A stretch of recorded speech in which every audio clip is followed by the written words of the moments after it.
Δεν το πιστεύω. Δεν το πιστεύω.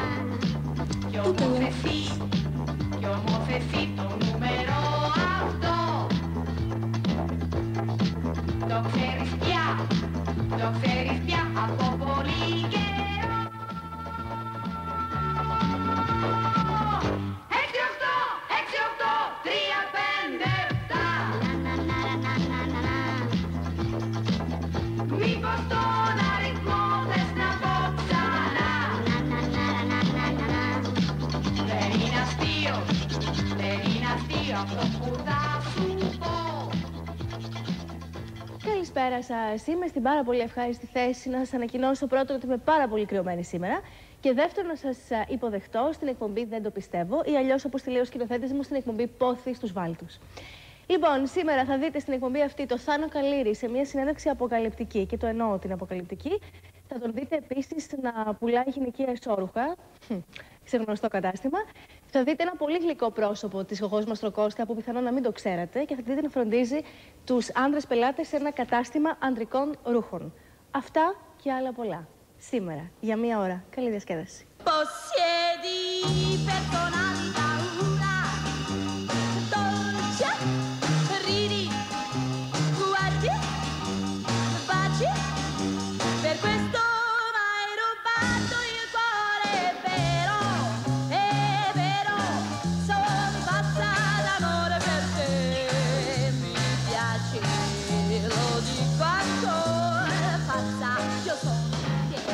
Λοιπόν, εδώ είμαστε κι εμείς με το Θάνο Καλήρη.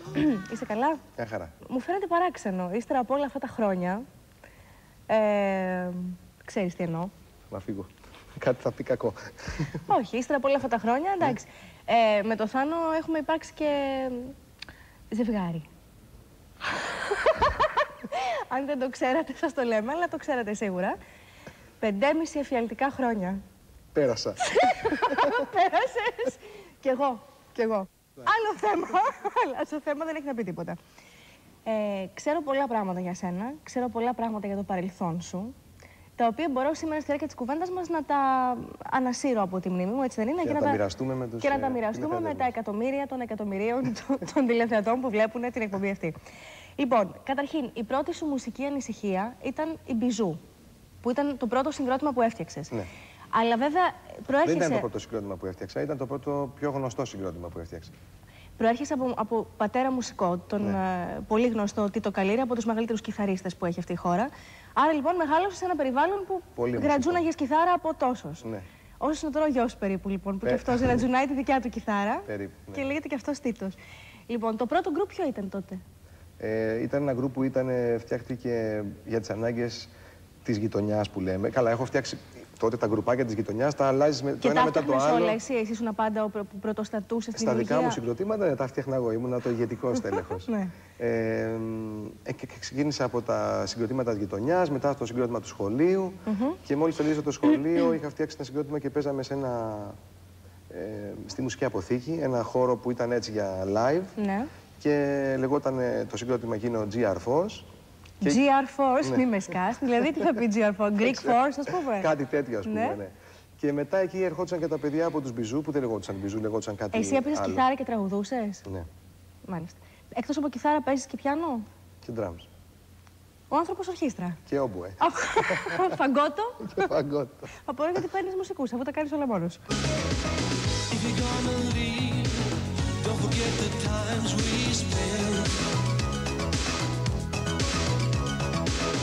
If you're gonna leave, tell me where the passion will. You may be elsewhere, but you'll still be here with me. I know it isn't easy, but let's try once more. Let's try once more. I'll make it up just like the time before. We'll start again. We'll start.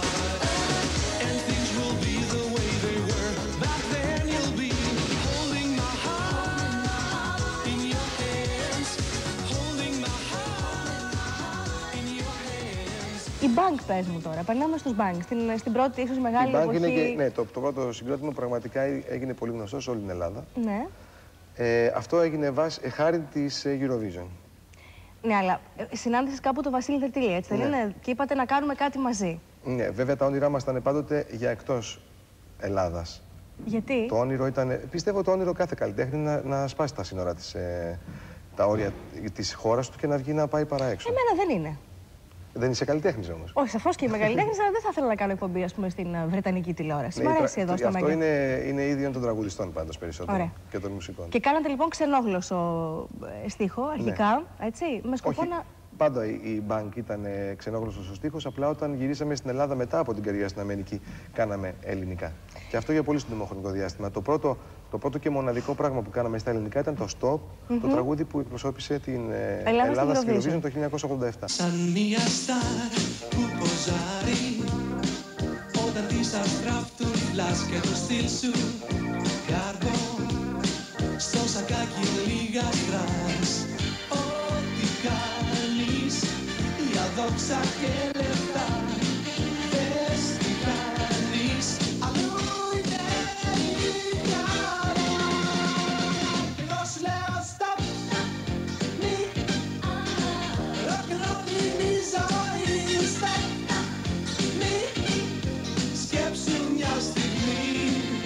Stop. Πώς αντιμετώπιζες τότε, στα 20 σου χρόνια, 22, πώς τις γυναίκες? Πιστεύω σαν οποιοδήποτε 20 κάτι Αγόρι. άντρα. Κάπως επιπόλαια, με την αίσθηση της περιπέτειας και της εμπειρίας. Και της επιπολαιότητας και της μη μονιμότητας. Όλα αυτά μαζί. Όλα αυτά. Δηλαδή, εντάξει, η εβδομάδα, ας πούμε, ένας εβδομαδιαίος δεσμός ήταν η υπέρβαση για σένα. Όχι, εντάξει, δηλαδή δεν σημαίνει ότι γινόταν μόνο αυτό και συνέχεια. Θα μπορούσα, δηλαδή είχε συμβεί και αυτό, αλλά είχα και δεσμούς κανονικούς. Εξωτερική εμφάνιση είναι πολύ σημαντική. Στην πρώτη ματιά, ναι. Στη δεύτερη? Στη δεύτερη πάμε λίγο πιο μέσα. Πιο μέσα ακούω. Το βαθαίνουμε. Και μετά θέλεις να έχει καλό χαρακτήρα, να είναι και έξυπνα και γλυκιά, να είναι και βέβαια, αυτό. να μην είναι κλπ. και έξυπνη, να μην είναι Είσαι και απαιτητικούλης. Δεν μου λες, Τανούλη, με τα γυναικεία σώρουχα πώς θα πας? Πάρα πολύ καλά θα έλεγα. Σου αρέσουν τα μαύρα, τα δικτυωτά, οι ζαρτιέρες, όλα αυτά? Δεν έχω έτσι κάποιο κίνκι ενδιαφέρον σε κάτι πολύ Μαστίγια και ιδιαίτερο τέτοια, ναι, αυτό, όχι. αλλά, ένα ωραίο σώρουχο σε ένα ωραίο σώμα πιστεύω ότι είναι ό,τι καλύτερο. Ανεβάζει τη λίμπιντο γενικότερα. Λοιπόν, ο Θάνος Καλύρης δεν λέει ψέματα. Ασχολείται με το θέμα των γυναικείων εσωρούχων και ασχολείται πολύ. Να δούμε παρακαλώ.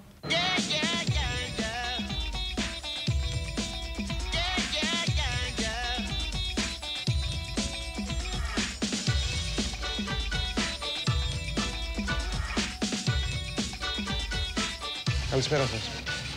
Έχετε ευρικά εσωρούχα? Βεβαίως. Είναι στον πάνω όροφο όμως. Αν θέλετε όμως και γυναικεία, είναι κάτω. Έχετε κάτι καταπληκτικά. Θέλετε να δείτε? Τα Calvin Klein τα έχετε δει? Αυτό είναι για μας το καλύτερο. Είναι προκλητικό, είναι το πιο προκλητικό αυτό, ναι. Εμένα θα μου άρεσε και στο φίλο θα άρεσε σίγουρα. Παντοφλίτσες για το φίλο σου, μήπως θέλεις? Είναι με τέτοια, με ζωάκια. Με ζωάκια, είναι πολύ γλυκές αυτές και πολύ μαλακές στο περπάτημα. Εγώ φοράω τέτοιες, μόνο τέτοιες φοράω. Ναι, μου αρέσουν πολύ αυτές. Γιατί? Περίεργο είναι. Θέλω κάτι έτσι για ιδιαίτερες στιγμές. Αυτές πάντοτε ιδιαίτερες στιγμές είναι. Τι χρώμα σας αρέσει? Όχι, τι βρε. Το κλασικό το μαύρο, το κλασικό το άσπρο και από εκεί πέρα τα χρώματα, το ροζ, το μπλε, το κόκκινο. Με δαντελίτσα, χωρίς δαντελίτσα. Αυτό μου αρέσει πάρα πολύ εμένα. Και θα φανώ αγαπημένο μου. Αυτό, δεν είναι λίγο σαν να φωσφορίζουν στο σκοτάδι. Ναι, πρέπει να σε βρει ο άλλος. Εσύ είσαι ο στόχος, πρέπει να σε βρει. Συγγνώμη. Σας ξέρω. Όχι. Εγώ δεν σας ξέρω. Κάπως γνωστό. Ναι, όλοι αυτό που λένε, αλλά δεν είμαι. Α, και κόκκινο βέβαια. Και διάφανο, το θεωρώ σούπερ. Wow. Δεν είναι φοβερό? Μάλιστα. Δηλαδή πιστεύω ότι ο φίλος σου δεν θα χρειάζεται να κάνει τίποτα παραπάνω. Απλά θα δει αυτό, θα πέσει λιπόθυμος. Ούτε εγώ μάλλον δεν θα κάνω κάτι παραπάνω. Δεν χρειάζεται να κάνεις τίποτα. Τελείωσε, μέχρι εκεί Απλά τώρα. να δώσεις 3.400 ή αλλιώς 9,98 ευρώ, να πάρεις αυτό και δεν έχεις να κάνεις τίποτα άλλο. Θα είναι μια ξεκούραστη βραδιά. Μήπως θα κάνω χάρη. Όχι. Όλοι μου το λένε, αλλά δεν είναι. Θα μας τα δείξετε. Όχι. Μα για να πολιτής είμαι εδώ, δεν σας κάνω πλάκα. πολιτής είμαι. Δεν μοιάζει πολύ. Ναι, το εικόνιο. Όχι, απλά επειδή το είπατε. Όχι, όχι, αλήθεια. Δεν το πιστεύω. Συγγνώμη, δεν. Εγώ δουλεύω εδώ. Μου το λένε, ξέρω ότι μοιάζω πάρα πολύ, αλλά άμα με δείτε καλά δεν μοιάζω. Δεν ξέρω, αν το στυλ σου και κλασικά, ναι. Εντάξει, αυτό είναι. Τώρα συγγνώμη, γιατί έχω κάνει φλασιά, έτσι. Πες μου το. Δεν είσαι πάνω Σκαλίδη. Όχι, μου το λένε όλοι, αλλά επειδή είμαι εδώ στην περιοχή. Πώς έχει δίδυμο αδερφό. Όχι, όχι, ούτε ξάδερφο. Δεν είμαι ο ίδιος ακριβώς, δεν του μοιάζω ακριβώς, λίγο του φαίνεται. Το λένε δηλαδή συνέχεια, άμα βγεις έξω, σου λένε συνέχεια. Ο αδελφός του Θάνου φτάσει. Δεν τον έχει συναντήσει ποτέ να του πει ότι σου μοιάζω. Ναι, ναι, του το έχω πει μια φορά. Τώρα αποκλείται ποια ομοιότητα, δηλαδή, αν υπάρχει κάπου κάποιος που να μου μοιάζει με τόσο πολύ. Θα πάθεις κάτι, Θα πάθω κάτι άμα το δω.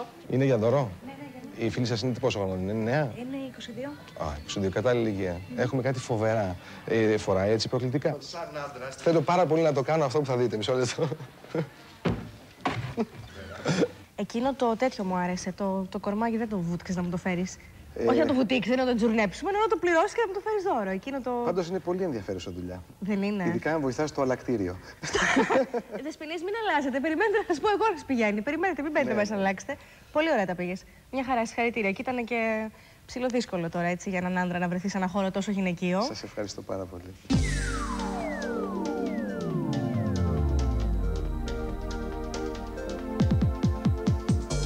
Ήρθε ξαφνικά ένα πρωί κι όλα όσα ζήσαμε μαζί είναι σαν να τα έχω φανταστεί.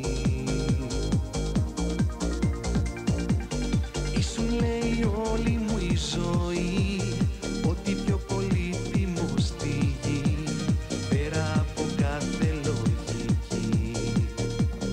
Φαντασία. Μα ξέρω τώρα πια την αλήθεια. Δεν υπάρχεις, ήσουν ψέμα. Μια αγάπη στα χαμένα. Δεν υπάρχεις στην ουσία. Φταίει η δική μου φαντασία. Δεν υπάρχεις κατά βάθος του μυαλού μου. Ήσουν λάθος, τώρα ξέρω είναι αιτία.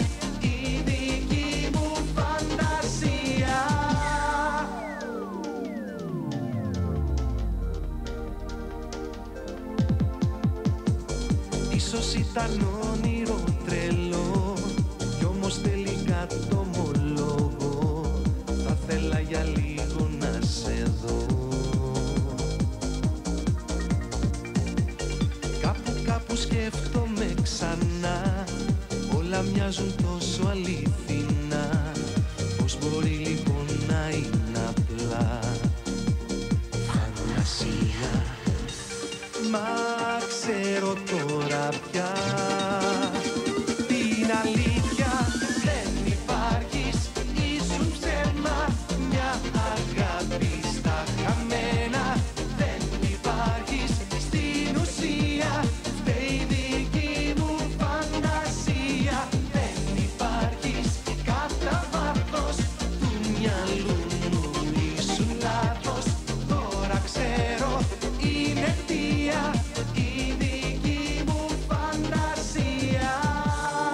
Πόσες θαυμάστριες χάνει ένας τραγουδιστής όταν αποφασίσει να παντρευτεί, να κάνει παιδί, να ζήσει μόνο με μια γυναίκα, να κάνει οικογένεια? Πιστεύω πάρα πολλές. Πιστεύω πάρα πολλές γιατί οι πάρα πολλές είναι αυτές που παρακολουθούν έναν καλλιτέχνη όχι αντικειμενικά και σοβαρά, αλλά επειδή είναι στη μόδα, επειδή είναι ξέρω εγώ, το καινούριο πρόσωπο, επειδή είναι νέος φέρελπης και πολλά υποσχόμενος. Αυτές που παρακολουθούν την καριέρα του καλλιτέχνη πιστεύω δεν τους πειράζει καθόλου. Ναι, εσύ όμως επειδή έχεις υπάρξει και αυτό που λέμε κοριτσίστικο είδωλο, δηλαδή οι φωτογραφίες του, τα πόστερ σου έχουν κολληθεί σε κοριτσίστικα δωμάτια. Ναι. Θα τους κόστισε λίγο? Πιστεύω πάρα πολύ. Όχι μόνο η πατρότητα. Αλλά αυτό είναι, αν θέλεις και για μένα, ένα έναυσμα να δω την καριέρα μου από εδώ και πέρα.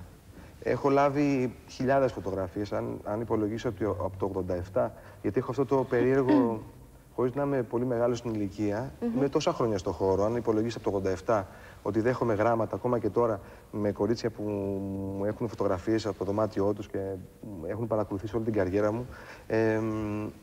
Είναι καιρός, πιστεύω, αυτό να είναι και ένα έναυσμα για μένα, το να αλλάξω τον τρόπο που βλέπω την καριέρα μου.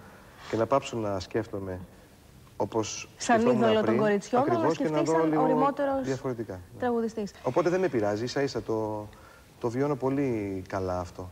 Αυτό δεν με πειράζει καθόλου. Ο Θανούλης δεν φεύγει, έχει να πει και άλλα πράγματα, έχει να τραγουδήσει. Όλα αυτά σε λίγο, μετά από ένα σύντομο διαφημιστικό διάλειμμα.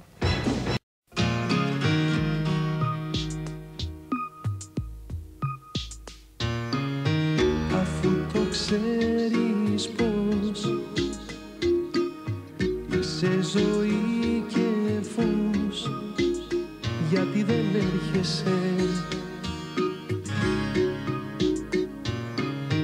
Ποιος μυστικός καημός σε ξεγυμνώνει, ποιος, κι εσύ το δέχεσαι?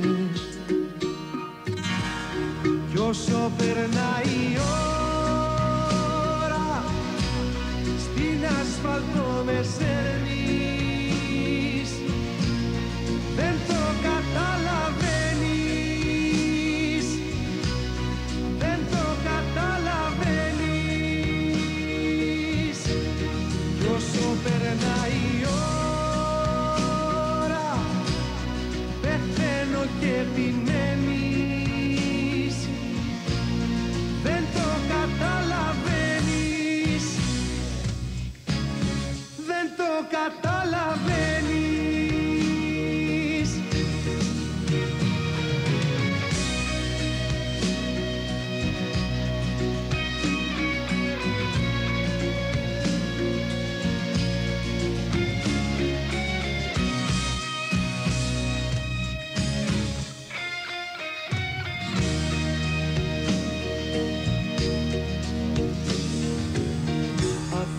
Ξέρεις πως δεν γίνεται αλλιώς, γιατί δεν έρχεσαι? Χωρίζομαι στα δυο όταν δεν είσαι εδώ και εσύ δεν τρέπεσαι. Κι όσο περνάει η ώρα, στην ασφαλτό με σέρνεις, δεν το καταλαβαίνεις, δεν το καταλαβαίνεις. Κι όσο περνάει η ώρα, πεθαίνω και επιμένεις.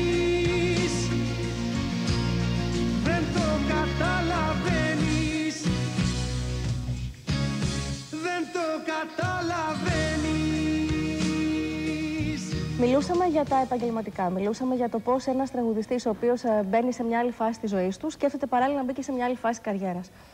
Πώς τη βιώνεις αυτή τη φάση της καριέρας που περνάς τώρα? Είναι ένα μεταβατικό στάδιο? Είναι ένα δύσκολο μεταβατικό στάδιο, γιατί όταν έχεις πολλά χρόνια πίσω σου, οι απαιτήσεις είναι από τον εαυτό σου περισσότερες, αλλά και από τους γύρω σου. Και από τον κόσμο και από τους συνεργάτες. Ένας που ξεκινάει τώρα μπορεί να του συγχωρέσουν πάρα πολλά πράγματα. Σε μένα όχι. Αισθάνεσαι ότι οι εταιρείες είναι αχάριστες απέναντι σε ένα καλλιτέχνη ο οποίος επί σειρά ετών πουλάει 30, 40 και 70.000 δίσκους, όπως έχεις πουλήσει με το κάποιο καλοκαίρι? Οι εταιρείες είναι αχάριστες και αμήλικτες. Αυτό πήγα να σου πω. Δηλαδή, μετά λοιπόν πουλάει 70.000 το κάποιο καλοκαίρι, μετά υπάρχει μια φυσική, πάει 50 ο επόμενος και κάποια στιγμή πας και στις 30 και στις 25. Οι εταιρείες όμως σε βλέπουν σαν ένα άλογο κούρσας. Αν δεν τερματίσεις και βγεις τρίτος ή τέταρτος, δεν σου δίνουν άλλη ευκαιρία? Αυτό είναι η ερώτησή μου. Δεν ξέρω αν σου δίνουν άλλη ευκαιρία. Φαντάζομαι και θέλω να πιστεύω πως ναι, αλλά γενικά είναι... ο καλλιτέχνης δεν είναι. Ο καλλιτέχνης είναι ένα προϊόν. Όταν πουλάει, τον αγαπάμε και τον στηρίζουμε. Όταν δεν πουλάει, δεν τον στηρίζουμε, τον αφήνουμε. Σε στηρίζουν εσένα σε αυτή τη φάση της ζωής σου? Πώς αισθάνεσαι? Όχι, βρίσκομαι σε ένα μεταβατικό στάδιο και δισκογραφικής εταιρείας, οπότε είναι σίγουρο ότι η προηγούμενη δεν με στήριζε πια. Ναι. Να ξέρεις όμως ότι καμιά φορά μέσα από μια ζώρικη εποχή που περνάμε, ξεκινάει μια άλλη που είναι πολύ καλύτερη. Επειδή το φιλοσοφώ σίγουρα το τελευταίο χρόνο το θέμα γενικότερα και όχι μόνο ειδικά, να είσαι σίγουρο ότι είναι έτσι.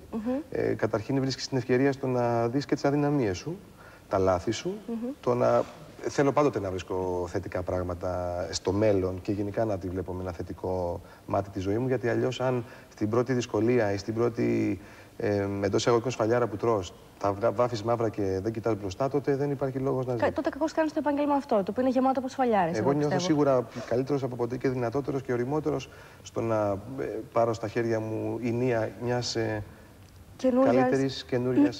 Και να μην επαναλάβεις πιθανόν και λάθη του παρελθόντος.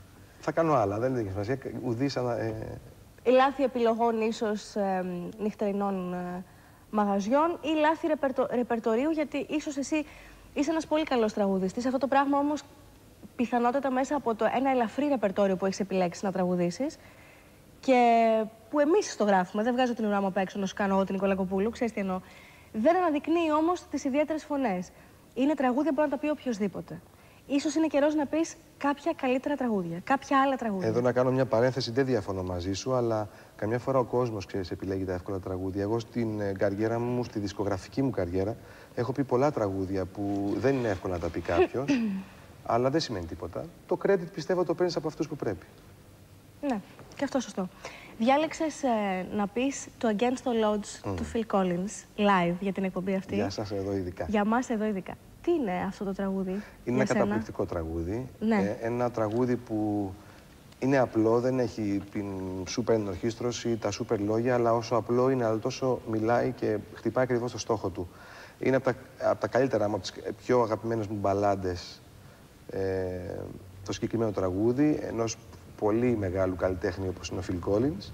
Και πιστεύω ότι δείχνει μια άλλη πλευρά που ίσως κάποιοι δεν την ξέρουν, δικιά μου πλευρά. Πιο πολύ γι' αυτό το έκανα. Ήθελα να πω κάτι που είναι εντελώς διαφορετικό από αυτά που μου έχει συνηθίσει ο κόσμος να λέω.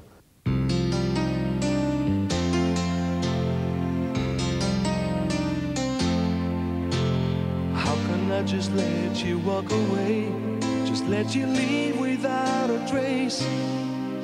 When I stand here taking every breath with you. You're the only one who really knew me at all. How can you just walk away from me when all I can do is watch you leave? 'Cause we shared the laughter and the pain, and even shared the tears. You're the only one who really knew me at all. So take a look at me now. There's just an empty space. There's nothing left here to remind me. Just a memory of your face. Now take a look at me now. There's just an empty space. And you coming back to me is against the odds. And that's what I've got to face.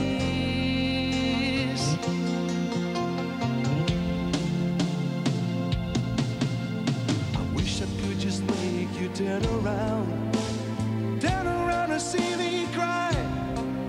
There's so much I need to say to you, so many reasons why. You're the only one who really knew me at all. So take a look at me now. There's just an empty space. There's nothing left here to remind me. Just a memory of your face. Now take a look at me now. There's just an empty space. But to wait for you is all I can do, and that's what I've got to face. Take a good look at me now. 'Cause I'll still be standing here, and you coming back to me is against all odds. It's the chance I've got to take.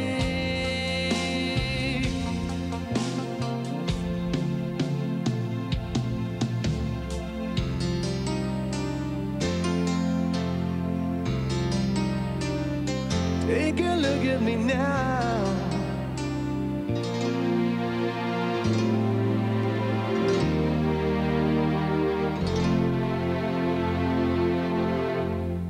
Και πολύ ωραίο τραγούδι και πολύ ωραία η ερμηνεία σου. Εγώ πιστεύω ότι είσαι κατεξοχήν τραγουδιστής της μπαλάντας και στο έχω ξαναπεί. Και δεν κάνεις ένα δίσκο που να έχει μόνο slow. Έτσι θα κάνω. Το σκέφτεσαι πραγματικά? Ναι, πολύ σοβαρά. Είναι πολύ καλή ιδέα. Και με διασκευές και με ελληνικά καινούργια με διάφορα. Γιατί σου πάνε πάρα πολύ. Λοιπόν, να κάνουμε ένα κουιζάκι, Θανούλη μου, τώρα μαζί. Εσύ και εγώ τα δυο μας. Αλλά πριν κάνουμε το quiz του Θάνου Καλίδη, θα ήθελα να δούμε τι απάντησε ο Γιώργος Αλκαίος στο «Δεν το πιστεύω» της προηγούμενης Κυριακής, όταν τον ρωτήσαμε πώς λέγεται το νυχτερινό κέντρο στο οποίο εμφανίζεται από τις 7 Δεκεμβρίου. Γη, αέρας ή ουρανός? Να δούμε. Ο χώρος που θα βρισκόμαστε φέτος λέγεται Γη.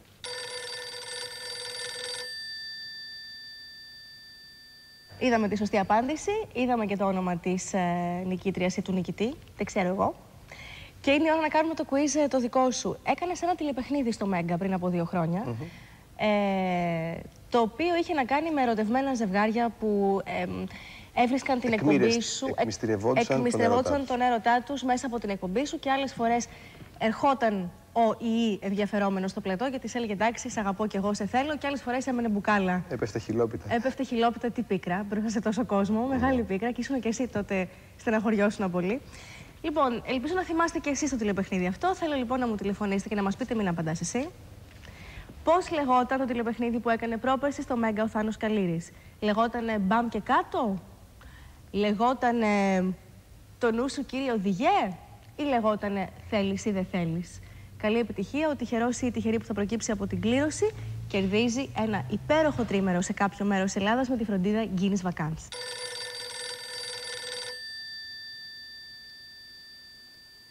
Εγώ θέλω απλά να σου ευχηθώ καλή επιτυχία σε όλα τα μελλοντικά σχέδια. Ευχαριστώ να πολύ. κάνεις ένα καινούριο δίσκο που να έχει πολύ ωραία τραγούδια και να φανεί η φωνούλα σου, η όμορφη. Να μεγαλώνει ο γιος σου και να γίνεται όπως ακριβώς θέλεις εσύ να τον βλέπεις. Ή όπως θέλει αυτός να τον δει. Ή όπως θέλει αυτός να γίνει, γιατί έχει προσωπικότητα βέβαια και αυτός. Δε πρέπει να πούμε ότι είναι ακριβώς Λέων με οροσκόπο Σκορπιό, σαν τον μπαμπά του. Ναι. Είναι σαν και εσένα. Ναι. Και Αυτό θα είναι δύσκολο. αν τον δείτε, είναι σαν να έκανε φτού ο Καλήρης και να βγήκε. Δεν πιστεύω ότι μοιάζει τόσο Μοιάζει πολύ. και με την Τζίνα. Αλλά θέλω να σου πω ότι είναι παιδάκι σου, είναι καλλιράκι μικρό. Αυτό Φαίνεται. Φαίνεται πολύ αυτό. Δεν ήταν του γαλατά. Όχι. Η σύζυγος ήταν σωστή. Πήγε με το σωστό άντρα. Λοιπόν, ήρθε η ώρα για το δώρο της εκπομπής αυτής. Μιας και είμαστε χρόνια φίλοι. Ξέρω πολύ καλά τη λατρεία που έχεις με τα κομπιούτερ. Ξέρω πολύ καλά πώς σου αρέσουν. Computers.